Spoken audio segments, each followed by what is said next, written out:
বাবার পেনশনের টাকায় খামার গড়ে আজ সফল নারী উদ্যোক্তা মেয়ে সাফিয়ার সাথী। মাত্র ৫ বছরে কয়েকটি গরু থেকে এখন তার খামারে অর্ধশতাধিক গবাদি পশু। সম্পূর্ণ প্রাকৃতিক উপায়ে গরু মোটাতাজাকরণ ও দুধ বিক্রি করে নিজের ভাগ্য বদলের পাশাপাশি সৃষ্টি করেছেন বেকারদের কর্মসংস্থানও।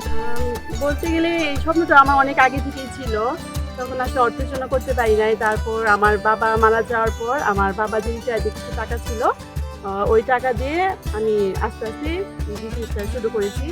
আসলে এটা আমার হাজবেন্ডের খুব আগে থেকে এটা একটা স্বপ্ন ছিল যে আমরা একটা এগ্রো ফার্ম দিব।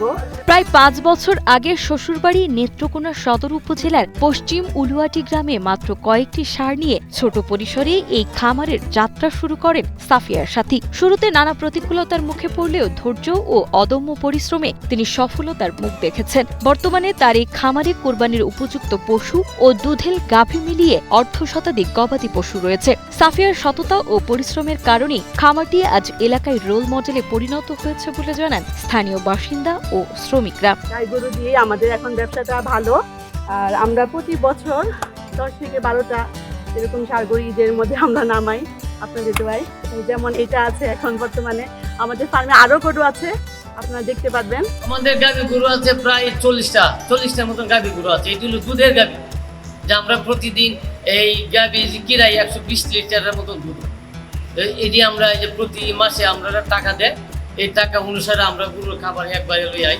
তারপরও মাঝে মাঝে গাভীর দুধ কম হয়ে যায়, আবার গাভী হয়ে যায়।